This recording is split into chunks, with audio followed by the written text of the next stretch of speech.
Welcome back. The other big story tonight, ABC News reporting, and this is for the first time, former Trump campaign chair Paul Manafort has reached a plea with special counsel Bob Mueller. As I mentioned, NBC News has not confirmed this report yet. It's all unfolding right now, and I'm joined by Senator Richard Blumenthal, a Democrat from Connecticut, a former prosecutor who serves on the pivotal Judiciary Committee relevant to this and the Judge Kavanaugh news, which we're going to get to in a few minutes. First, your reaction to these reports, which would have been shocking if you think about this a year or two ago. A campaign chair having been convicted, now cutting a deal. Your reaction? It would have been shocking just a year ago. Remember that Paul Manafort was, in effect, tampering with witnesses. His apartment was raided by the FBI because there was the prospect of his destroying documents. Now there is the potential for his cooperation, which, in my hope, at any rate, would be involved in any kind of plea agreement. A trial often serves a public education function. And so the public really needs and deserves some public airing of what he did and why he did it. And the special counsel would be well served by his cooperation because he knows a lot about Russia collusion as alleged against the President of the United States. Well, Senator, on that point, the Cohen plea process involved a brief but rather frank assessment of someone very close to Donald Trump, explaining in his own words how he committed crimes with Donald Trump. Although, as you know, the question of what else the feds are going to do with the bigger part of that is open. Do you think it would be a good thing then if Paul Manafort does confess to some of whatever it is that's in this plea agreement tomorrow in open court? Or are you concerned that this is all a bid by Manafort, who we learned today is in an active defense agreement with Donald Trump, to not have what you called the public education function of that larger trial? This was going to be the more Russia-related trial. We'll see what happens in the actual plea agreement. But obviously, if it involves some reference and substantiation to the claim that the president is an unindicted co-conspirator, that he's implicated in serious wrongdoing that goes to the legitimacy of his president, it will be further strong evidence and support for the special counsel at a time when the president is increasingly overt in his desire to shut down that investigation. His sycophants and surrogates in Congress are threatening both the special counsel and the attorney general, and the prospect of the attorney general losing his job is a further threat to the special counsel. So anything that supports the special counsel's investigation is to be welcomed. I want to broaden out to thinking about this with President Trump and, of course, the midterm elections that are hanging over all of this, because Michael Moore, who, of course, is a noted critic of the president, was on with my colleague Chris Hayes last night. And one of the points he made that's even broader than the so-called witch hunt attack on this is whether the current occupant of the Oval Office has the requisite respect for the rule of law as a foundation of American democracy? Or does he have a different mindset, culled from business or something even more pseudo-authoritarian, that doesn't really care about that? I'm curious at that broader level, given how much you work on these issues, what you think. Take a listen to how Michael Moore put it. I think that we have someone in the White House who has no respect for the rule of law, who dislikes democracy by an incredible degree, which doesn't make him really that much different from other billionaires or CEOs, because their businesses are not democracies. They rule by fiat, they decide, they make the calls, and they don't like having anybody else having a say. Senator? Comparing Donald Trump to the normal CEO, I think, is an insult to the American business community, because my hope is that the ordinary CEO has more respect for the rule of law than Donald Trump. In fact, he has nothing but contempt for the American judiciary, for the rule of law, and for the principles of democracy that are so threatened because of his chaotic and erratic administration.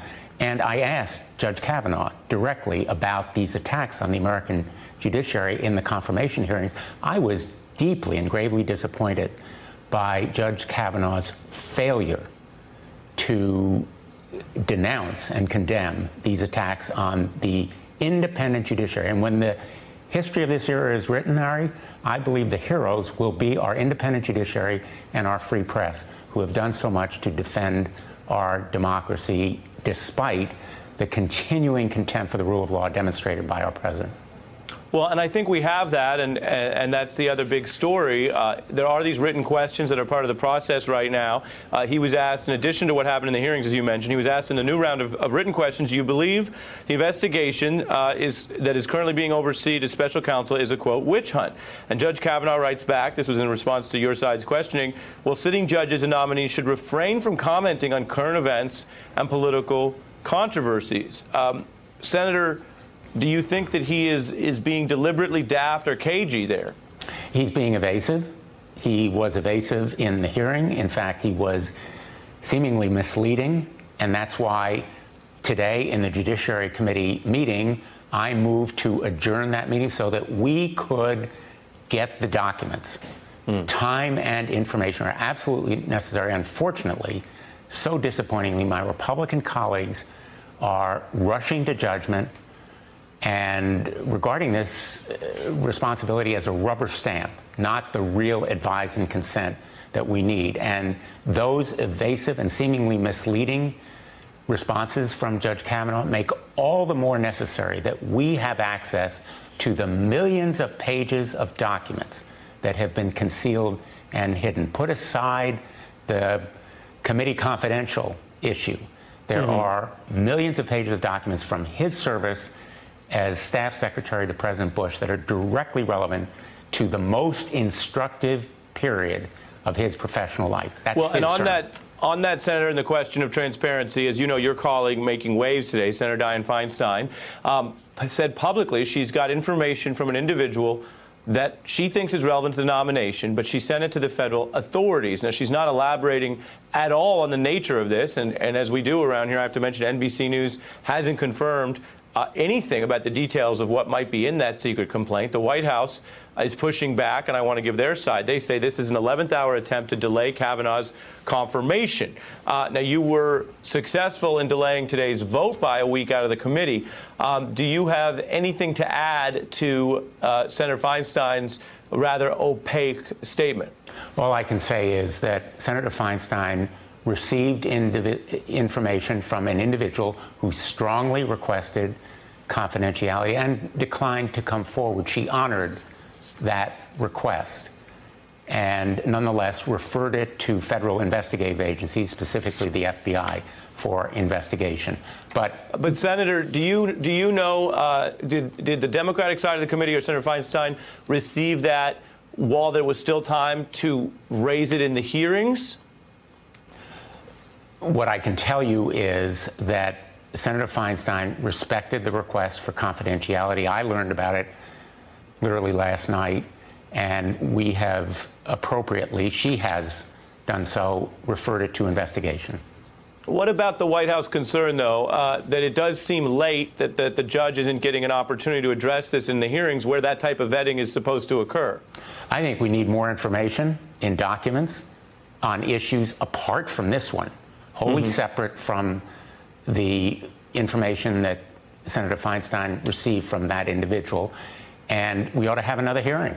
Fair enough. The judge ought to come forward to answer the questions that are outstanding. Fair enough. And I want to get you as well on the other big issue. We've covered a lot of ground, and I appreciate you being generous with your time. Before I let you go, Roe v. Wade continues to hang over this nominee and why he worked for a pro-life administration in a political legal capacity in the Bush administration before he was a judge, Federalist Society, pro-life credentials, which many people would say, okay, fine, then be honest about it. But there is an increasing view that under the questioning of you and your colleagues, he effectively tried to hide that. I want to play for you Bill Press, who I'm sure you know, a journalist who's covered 5 different confirmation hearings. Here's how he put it on the beat regarding Kavanaugh's statements to your committee under oath about Roe. Take a look.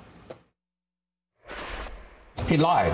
I think he dissembled. He lied all the way through it. I mean, look, let's face it. Let's just be honest. He is an anti-Roe v. Wade vote, and he will be on the Supreme Court. I think we know that. 5 justices can overturn any settled law, and he would be a 5th vote.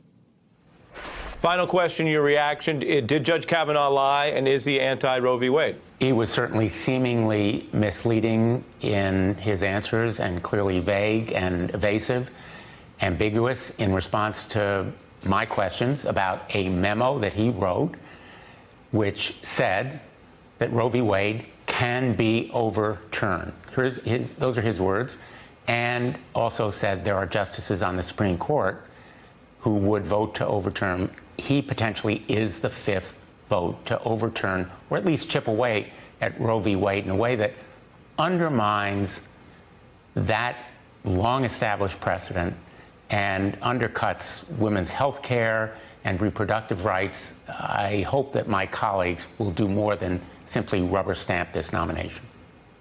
Senator Richard Blumenthal from the Judiciary Committee on a busy night. Thank you for being with us as part of our coverage of those stories. Hey, I'm Ari Melber from MSNBC. You can see more of our videos right here, or better yet, subscribe to our YouTube channel below. You could have been anywhere in the world, but you're here with us, and we appreciate that.